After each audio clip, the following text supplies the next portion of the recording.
एक बार की बात है, राजू रानी आपस में बात कर रहे होते हैं। रानी, कुछ दिन से इस गर्मी ने ऐसा रूप लिया है जैसे मानो पूरे पृथ्वी का आमलेट बना देगी ना। घर में चैन मिल रहा है और न ही बाहर लग रहा है। पानी के अंदर घर बना ले और वहीं रहे, लेकिन ये सब सोच के कोई फायदा नहीं।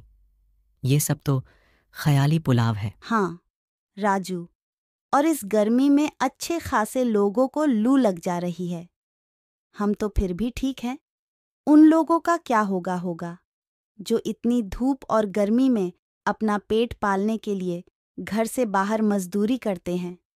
वो लोग इस गर्मी में अपने परिवार के लिए इतने तेज गर्मी में मेहनत करते हैं। हाँ रानी, और गर्मी इतना तेज होने का कारण है लगातार इतने सरे वृक्षों का काटना। लोग अपने स्वार्थ के लिए न जाने कितने वृक्षों को हर साल काट देते हैं, जिसके वजह से पृथ्वी में बारिश कम होती है और गर्मी अपने चरम सीमा में होता है।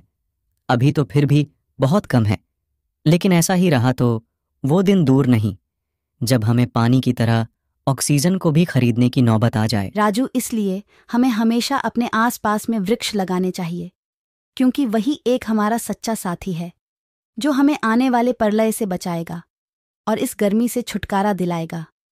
क्योंकि ऐसा ही चलता रहा तो बारिश नहीं होगी, और बारिश नहीं होगी तो इस धरती पर अकाल छा जाएगा, जिसका खामियाजा पूरे धरती लोक को भुगतना होगा। ये लोग आपस में बात कर ही रहे होते हैं कि तभी इनके पास एक पक्षी आती जो घायल होती। उसे देखकर राजू रानी चौंक जाते और बोलते, रानी, ये पक्षी अचानक यहाँ पर कहाँ से आ गया? और इसे देखो, इसको काफी गहरी चोट लगी है। हमें जल्द ही इसका इलाज करना होगा, नहीं तो ये इसकी जान खतरे में आ सकती है। लगता इसे जरूर किसी शिकारी ने तीर मारा है, लेकिन इतने प्यारे पक्षी को कोई क्यों ऐसे मारेगा?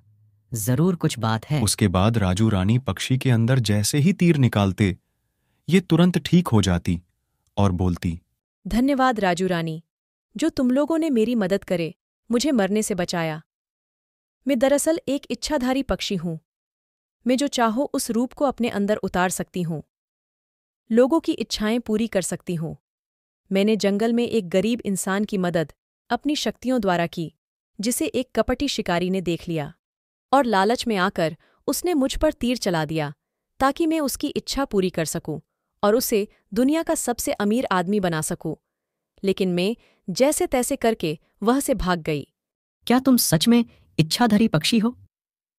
तुम जो चाहो उस रूप में आ सकती हो, और जो हम मांगे वो भी पूरा कर सकती हो।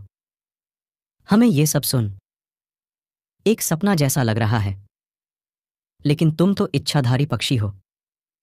तुमने उस शिकारी को सबक क्यों नहीं सिखाया?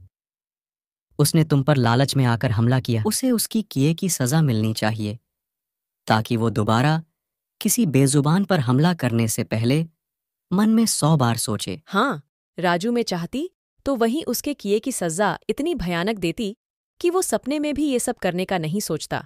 लेकिन मैं मजबूर हो गई कि उसने मुझ पर पीछे से वार किया। मैं कुछ कर पाती, तब तक मैं पूरा घायल हो चुकी थी।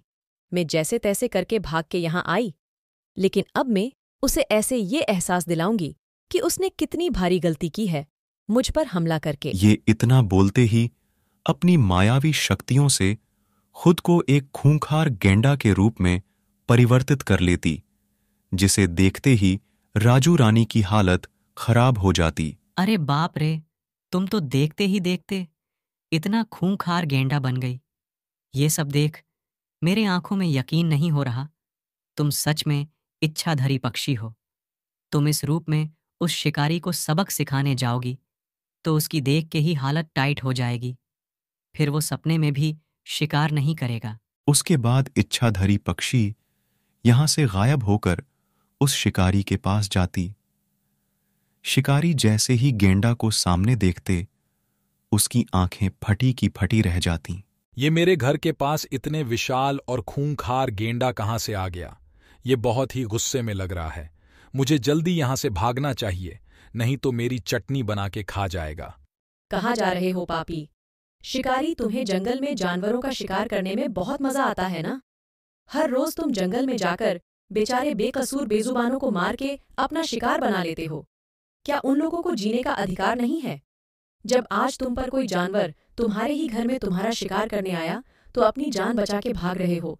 आज तुम्हें मुझसे कोई नहीं बचा सकता। इतना बोलकर ये जादू करती, जिसके तुरंत बाद ही शिकारी का सर उसके शरीर से अलग हो जाता और इच्छाधारी पक्षी अपना बदला पूरा कर लेती।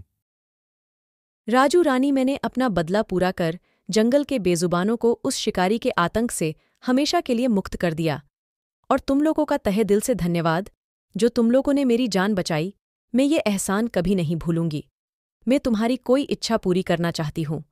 मांगो, तुम मुझसे क्या मांगते हो? तुम मुझसे जो भी मांगोगे मैं तुरंत तुम्हारे समक्ष इसे पूरा कर दूंगी। ये तो मेरा सौभाग्य था कि हम आपके काम आए। कुछ दिन के बढ़ते तापमान और तेज गर्मी से पूरा गांव परेशान है। घर में चैन मिल रहा है नहीं।